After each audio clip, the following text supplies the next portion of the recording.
بسم الله الرحمن الرحيم. الله ولي الذين آمنوا يخرجهم من الظلمات إلى النور والذين كفروا أولياؤهم الطاغوت يخرجونهم من النور إلى الظلمات أولئك أصحاب النار هم فيها خالدون.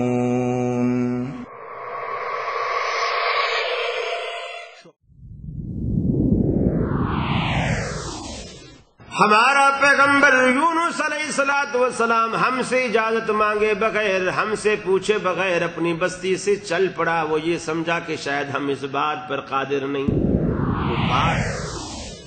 حضرات، ہماری اس مجلس کے دوسرے خطیب ہیں فضیلت شیخ قاری خلیل الرحمان جاوید قاری صاحب. الحمدللہ علمی حلقے میں کسی تعارف کے محتاج نہیں، البتہ جو لوگ اس آڈیٹوریم میں ہے کہ دنیا سے جہالت دور ہو جائے، کلام اللہ سے مومن کا دل پر نور ہو جائے.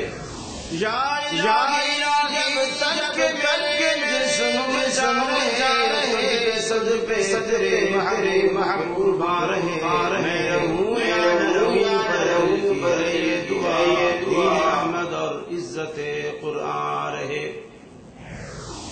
میں صرف آپ کی محبت کے جواب میں یہ دعا ہی دے سکتا ہوں کہ جس ذات کی وجہ سے آپ محبت رکھتے ہیں وہ ذات بھی آپ سے محبت کرے، اور جس طرح آپ نے مجھے یہاں عزت دی ہے، اللہ آپ کو دنیا اور آخرت میں دونوں جہانوں میں عزت نصیب فرمائے. میں موضوع سن کے حیران ہو رہا تھا کہ شرک کے تو اتنے دروازے ہیں، آپ کہیں دور نہ جائیں، صرف ملتان میں چلے جائیں، جس گلی میں جائیں گے وہ دروازہ کسی نہ کسی مزار پہ ہی کھلے گا. اس قدر دروازے ہیں شرک کے کہ آدمی کس کس کو بیان دیتا ہوں.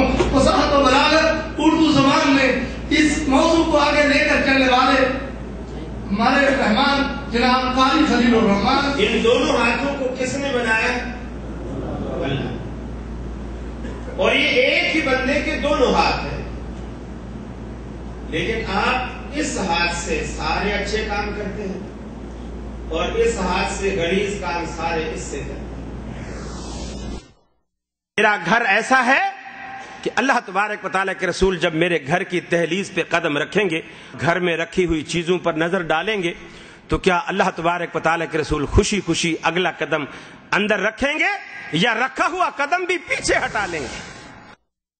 اللہ کے رسول ایک وقت ایسا تھا، میں جوان تھا، بالکل کمزور تھا.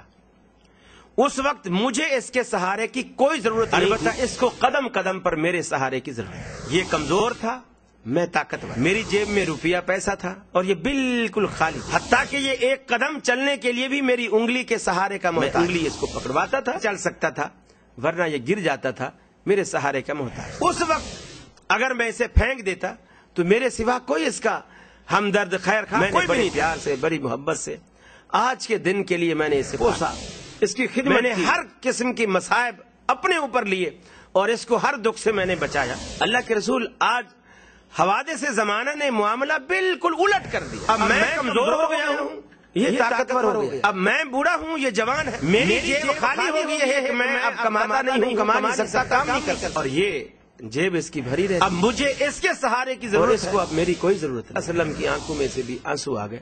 آپ نے اس بیٹے کو کہا، خبر انتا و مالوکا لے ابی، نہ تو اپنا ہے نہ تیرا مال تیرا. آج کے بعد تو بھی اپنے باپ کا ہے، تیرا مال بھی تیرے باپ. 5 وقت کی نمازوں کو پڑھے، یہ بھی قید نہیں با جماعت جا کے پڑھے، یہ بھی قید نہیں حرم میں جا کے پڑھے، یہ بھی قید نہیں مسجد میں جا کے کہیں پڑھے، گھر میں بھی پڑھے، لیکن پڑھے. مسجد میں بھی جاتی اچھی بات ہے، اس کو اجر ملے گا، ثواب ملے گا، لیکن اگر نہیں جاتی تو وہ ثواب جو مرد مسجد میں جا کے پاتے ہیں اس کو وہی ثواب گھر میں ملے. رسول تم پر بوجھ نہیں، رسول تم پر مصیبت نہیں، بلکہ لقد من اللہ علی المؤمنین اگر تم ایمان کا دعویٰ کرتے ہو تو ایمان والو اللہ کا رسول تم پر اللہ کی طرف سے نازل ہونے والا احسان عظیم ہے. اللہ نے یہ قرآن مجھ پر اتارا. جیسے میں مثلا آیا، اب پاکستان چلا جاؤں، اب میں کسی سے جا کر کے کہوں کہ میں جب جدے گیا تھا بھائی عاقل سے میری ملاقات ہوئی تھی. میں پاکستان جاؤں اور کسی کو کہوں کہ میں جب جدے گیا تھا بھائی عاقل سے میری ملاقات ہوئی تھی، تو کیا اس بات کا یہ مطلب ہے کہ عاقل بھائی کے سوا کسی سے میری ملاقات نہیں ہوئی تھی؟ اس بات کا یہ مطلب ہے؟ اگر میں کسی سے کہوں کہ جب میں جدے گیا تھا بھائی عاقل سے میری ملاقات ہوئی تھی، اس سے یہ تو ثابت ہو گیا کہ ہاں بھائی عاقل سے میری ملاقات ہوئی ہے، یہ بات قطعی ہے، ٹھیک. لیکن اس بات سے یہ نتیجہ نکالنا کہ کسی اور سے میں ملا ہی نہیں ہوں، یہ تو اس بات سے نہیں نکلتا نا. اللہ کے نبی نے کہا وَأُوحِيَ إِلَيَّ هَذَا الْقُرْآنُ، یہ قرآن مجھ پر وحی کیا گیا، ٹھیک ہے، یہ قرآن آپ پر وحی کیا گیا. لیکن اس سے یہ نتیجہ نکالنا کہ قرآن کے سوا کچھ وحی نہیں کیا گیا، یہ تو ثابت نہیں ہوتا. قرآن وحی کیا گیا ٹھیک ہے، لیکن قرآن کے علاوہ کچھ بھی وحی نہیں کیا گیا، یہ تو نتیجہ اس سے نہیں نکلتا.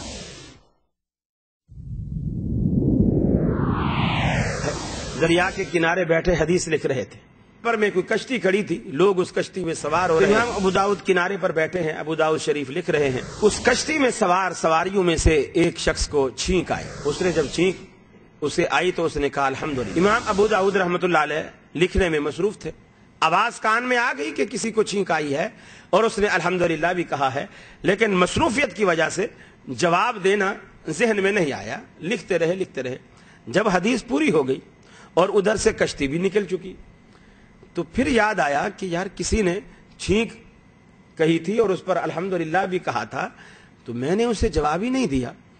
اے ابو داؤد، اگر حدیثوں پہ عمل ہی نہیں کرنا تو پھر تیرے لکھنے کا کیا فائدہ؟ اے میرے محبوب، جب تیرے اکیلے اللہ کی بات کی جاتی ہے تو دل سکڑ جاتے، تنگ ہو جاتے ہیں. جب غیر اللہ کی بات ہوتی ہے تو خوش ہو جاتے ہیں، بھاگ جاتے ہیں سن کر. اب دیکھو، میں نبی پاک صلی اللہ علیہ وسلم کی نعت سناؤں، میٹھے میٹھے جملے سنو، سارے خوش ہوں گے. جب توحید کی باری آئے گی تو آدھے نہیں رہیں گے. جب میں میٹھے میٹھے جملے سناتا ہوں، صدقے واری جاو میں او دے حسن و جمال تو، صدقے واری جاو میں او دے حسن و جمال تو، جی دے آیا جگتے ہو گیاں خوشحالیاں، پیارا چہرہ زلفاں کالیاں، میں تیرے نال محبتاں پالیاں، ہر پاس پھیل گئی روشنی توحید دی، مٹ گیا دنیا تو راتاں کالیاں، مٹ گیا دنیا تو راتاں کالیاں. شان لے گئی حلیمہ چم کے سرکار نو، تے تڑیاں مڑ دیاں رہ گئیاں نخریاں والیاں. تساں بھی کہنا سبحان اللہ، سارے کہنا سبحان اللہ. تے جدوں میں کہنا ہے جے نہ ہوئی کول تیرے روشنی توحید دی، آتی کرن گیا قبراں تے بتیاں بالیاں. یا گڑا گل چنگی نہیں کیتی، اور میں کیا کملیا پراوا، قبر تے منہ بتیاں بالے گا، روشنی اتے اتے رہنی، میت تک نہیں جانی. اپنی ہڈیوں کا رس پلا کر اپنے دل کے چین کو، اپنی ہڈیوں کا رس پلا کر اپنے دل کے چین کو، کتنی ہی راتوں کو خالی، کتنی ہی راتوں کو خالی پیٹ سو جاتی ہے موت. بڑا پیارا قول امام شافعی رحمۃ اللہ علیہ کا ہے. سارے مسلمانوں کا اس بات پر اجماع اور اتفاق ہے، پیارے نبی صلی اللہ علیہ وسلم کی سنت معلوم ہو گئی واضح ہو گئی کہ یہ ہے حدیث رسول اللہ صلی اللہ علیہ وسلم کا فرمان، بخاری میں موجود یا مسلم میں یا ترمذی میں موجود ہے لیکن حدیث صحیح ہے، ابو داؤد صحیح میں ہے لیکن علامہ البانی نے صحیح اس کو قرار دیا ہے۔ مسئلہ پیارے نبی صلی اللہ علیہ وسلم کی کوئی سنت، کوئی مسئلہ واضح ہو جائے کہ یہ نبی صلی اللہ علیہ وسلم کا فرمان مبارک یا تقریر مبارک ہے، لم یحل له، اجماع ہے مسلمانوں کا اس بات پر، اس کے لیے حلال نہیں ہے کسی کے لیے بھی پیارے نبی صلی اللہ علیہ وسلم کی سنت کو چھوڑ دیں۔